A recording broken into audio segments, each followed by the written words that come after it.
Bonjour à tous, aujourd'hui on se retrouve pour une nouvelle vidéo, assez courte, hein, on va pas prendre beaucoup de temps là-dessus parce que j'ai pas beaucoup de temps. Mais je voulais quand même présenter un petit exo que j'ai vu sur un poly de transition terminale vers sup, MPSI, PCSI, n'importe quelle filière, bon je dis que c'est quasiment la même chose, hein, de toute façon, MPSI on fait plus de maths, mais bon, tellement je pense qu'il est plus adapté pour la MPSI quand même s'il y a des exos un peu variés, c'est très intéressant. C'est un poly fait par des profs de Louis le Grand et Henri IV. Donc oui, mettre en miniature Louis le Grand, Henri IV, ouais, génial. Mais n'empêche, la difficulté est pas monstrueuse. La difficulté, c'est vraiment le fait qu'en terminale, on n'est pas grand-chose pour ce genre d'exo. On n'est rien. Déjà, une somme infinie en terminale, mais ça, je crois pas l'avoir vu. Alors les sommes, moi, je l'avais appris en terminale parce que c'était un club de maths exprès, mais en fait, tu l'apprends pas sinon. Donc on va noter S indice grand N, la somme de n égale 1 à grand N de f indice n sur 2 puissance n. Alors f indice n, c'est le terme général de la suite de Fibonacci.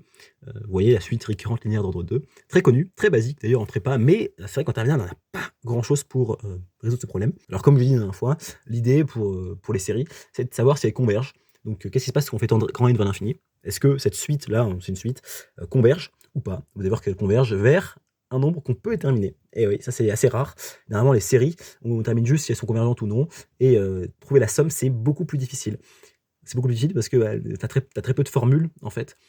Surtout en terminale, alors là, je vous le dis, c'est extraordinaire d'avoir un exo comme ça. L'idée, c'est de simplifier la chose en transformant l'expression là qu'on a, hein, parce que bon, c'est une série en linéaire d'ordre 2, on n'a pas grand-chose. Alors, je vais pas préciser non plus que f0 est égal à 0 et que f1 est égal à 1. Bon, après, c'est connu, hein, quand même, dans l'imaginaire. Il faut quand même préciser les deux.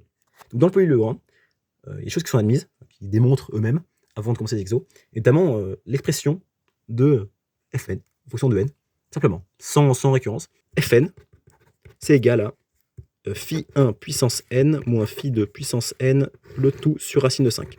Alors phi 1 et phi 2 sont les solutions à l'équation, je vais vous montrer, hein, x carré égale x plus 1. Bon, on transforme ça en x carré moins x moins 1, et on résout. Donc on prépa, bon, c'est un exo très très basique. On sert assez peu, hein, en pratique, on dû s'en servir 1-2 fois dans l'année, c'est pas très utile. Parce que t'as pas beaucoup de suites comme ça en fait. Alors, on va quand même noter, hein, phi 1, ça vaut 1 plus racine de 5 sur 2, donc c'est le nombre d'or que vous connaissez tous. Peut-être top 5 des pires constantes qui existent. Vraiment, le nombre d'or, je trouve pas ça fou, hein, en termes de constantes. Il y a des choses qui sont vraiment mieux. Elle est un peu surcotée, parce que tout le monde se dit, waouh, c'est génial, tout le monde est partout, le nombre d'or, mais waouh! Alors qu'en fait, c'est très facile à exprimer en fonction de racine de 5. Enfin, je vois pas quoi. Alors, par exemple, pi, tu peux pas l'exprimer. E, tu peux l'exprimer en fonction d'une limite, enfin, c'est génial. Alors, on va démontrer, hein, donc l'hypothèse, ça va être que Fn, bah c'est ça, en fait, c'est ça, c'est Hn. Même marqué, bon, même marqué que ça c'est Hn, et on va barrer ça, bon, c'est pas utile. Alors je disais, utilisation. Alors c'est une récurrence double, parce que on doit avoir la réalité Hn et Hn plus 1 pour montrer Hn plus 2. Ça se construit comme ça, c'est que c'est pas forcément plus dur, c'est juste plus long. Donc il faut montrer une utilisation au rang 0 et 1. Alors c'est assez facile, parce que f0, bon, il faut montrer que f0 vaut 0, que c'est aussi cette forme-là. Bah simplement, hein, si on met n égale 0, bah ça te fait 1 moins 1 sur racine de 5, 0 sur racine de 5, 0. f0 égale 0, ça c'est vrai. h0 est vrai. Et être 1, hop, et bon, ça vaut quoi? Ça vaut racine de 5 sur racine de 5, ça vaut 1. Ça, bon, c'est vrai. H1, vrai. Voilà. Donc là, on a H0 et H1 qui sont vrais.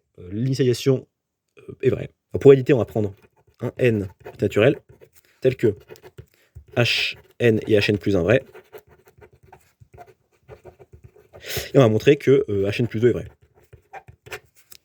Alors, on va faire ça. On va écrire ce qu'on veut. Hein.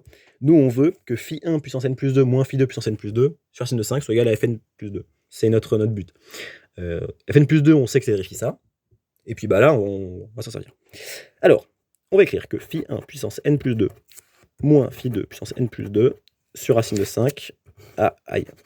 C'est égal à quoi? Sauf que phi 1 puissance n plus 2, c'est phi 1 au carré fois phi 1 puissance n. Et on peut faire pareil avec l'autre. Phi 1 et phi 2, ce sont les solutions de l'équation x carré égale x plus 1. Et donc on peut remplacer phi 1 et phi 2, vérifierons cette équation-là.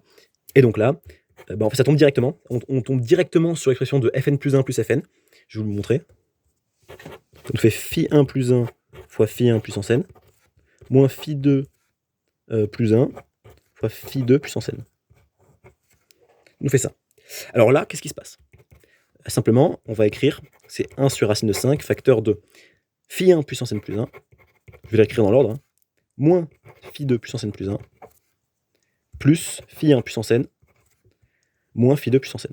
Alors là, on fait directement apparaître fn plus 1 plus fn. C'est égal à quoi? C'est égal à fn plus 2. Ça, c'est vrai, parce que c'est la définition de la suite de Fibonacci. Et donc, on a ça qui est égal à fn plus 2.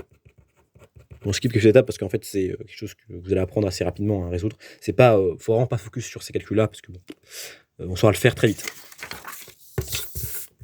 Et donc, ça veut dire que, pour tout n appartenant à grand n, on peut exprimer fn comme étant phi 1 puissance n moins phi 2 puissance n sur racine de 5. Et donc, ça veut dire que notre somme, bon, je n'ai pas marqué, soit grand N appartenant à grand N. Alors, excusez-moi, c'est à partir de 0. Ah, quoique, ça ne change rien. Alors maintenant, on a une expression simple de Fn. On peut écrire Sn. Focus. N égale 1 à grand N. On va sortir le racine de 5. Et on va casser la somme en deux. On va écrire que c'est égal à la somme N égale 1 et grand N de phi 1 puissance N sur 2 puissance N. Ça, c'est une somme, plus la somme entre n égale 1 et grand N de phi 2 puissance N sur 2 puissance N. D'accord. C'est bien ça. Et je me suis trompé, c'est un moins ici. C'est un moins, c'est pas un plus. Et je me suis trompé la dernière fois. Bon, oui, pour Fn, c'est bien un moins qui est ici. À chaque fois, je me trompe. C'est complètement bête. Là, on reconnaît des choses. C'est intéressante. On reconnaît une série géométrique, d'une part. Alors là, on reconnaît des suites géométriques. Donc, phi 1 sur 2, ce sera la raison ici. Et là, c'est phi 2 sur 2. On peut justifier que c'est pas égal à 1. Hein, phi 1 sur 2 et ni phi 2 sur 2, c'est pas égal à 1. Donc, on peut bien sommer les termes comme on veut, et utiliser la formule qu'on a pour les séries géométriques. Qu'importe ça converge ou pas, hein. La convergence, on l'aura directement à la fin. C'est très pratique. Alors, ça nous fait 1 sur racine de 5, facteur de quelque chose. Donc, ça vaut un quotient sur 1 moins sur 2 puissance n plus 1. Ça, c'est la somme des termes d'une suite géométrique. C'est basique. Moins un autre quotient. On peut justifier que phi 1 sur 2 puissance n plus 1, c'est envers 0, parce que phi 1, c'est nombre d'ordre, vous connaissez tous, hein, c'est environ égal à 1,6. Donc 1,6 sur 2, c'est environ égal à 0,8. C'est extrêmement compris entre moins 1 et 1. Donc ça tend vers 0 en plus infini, quand on met une puissance n plus 1. N ou n plus 1, ça ne change rien. Et phi 2 sur 2, c'est intéressant, parce que phi 2 est entre 0 et moins 1, ça justifie. Alors j'avais fait la justification, je ne sais plus où. J'ai une magnifique démo par la croissance de racine. Moi, j'ai fait une démo assez à la vite. On peut encadrer phi 2 sur 2. Bon, phi 2 sur 2 peut dire entre 0 strict et moins 1. Et donc, c'est juste pour justifier. Et donc, ça veut dire que ça tend vers 0 en plus infini. C'est-à-dire que ce terme-là tend vers 0 en plus infini. Et donc, on peut directement, bon là, on va aller vite sur le calcul. 1 sur racine de 5, on peut directement écrire que 1 sur racine de 5 fois 1 sur 1 moins phi 1 sur 2 moins 1 sur 1 moins phi 2 sur 2. Bon, en cassant les termes de la somme et tout, vous voyez le truc. Et là, alors, on sait que S existe, que la limite quand n de réponse infinie de Sn existe, et donc que la suite Sn converge, que notre somme converge. Et ça, c'est assez fou. Enfin, ça c'est fou au début, hein, juste de découvrir que les suites récurrentes linéaires d'ordre 2 sont en fait des sortes d'exponentielles. Alors là, on va développer, hein, parce que phi 1 sur 2, en fait, c'est quelque chose d'assez facile à exprimer. Bon, là, il n'y a plus rien à faire, on simplifie directement, je vais simplifier ça. Alors normalement, si je ne me suis pas trompé, on trouve ça. Alors ça simplifie, hein, parce que 9 moins 5, c'est 4, de manière assez évidente. Là, qu'est-ce qu'on a? On a 3 et 3 qui simplifient, et on a 2 racines de 5 sur racine de 5 égale à 2, et c'est ce qu'il fallait démontrer. C'était le résultat qu'il fallait démontrer. Alors là, je suis parti de 1 pour la somme, mais c'est pareil, parce que je vous ai dit, F0, c'est 0. C'est surtout ça. Du coup, après, j'ai fait tous mes calculs avec n égale 1, en partant de n égale 1, mais en fait c'est pareil. Heureusement que c'est pareil. Bon, ce sera souvent le cas, hein, vous verrez, il y a beaucoup d'exos où en fait on part de 1 ou 0, rien que pour le log par exemple, on fait des sommes de log, et puis par 0, somme de sinus aussi, c'est pareil. Bon, donc c'est vrai que partir de 1 ou de 0, c'est la même chose. Pratique pour les formules. Je trouve que ça entraîne assez bien. Après, c'est pas un exo de très haut niveau non plus que j'ai pris, hein. J'ai pris un niveau moyen, on va dire. C'était tout pour aujourd'hui. On se retrouve pour d'autres exos, lui le grand, de gros niveau bien sûr. À la prochaine.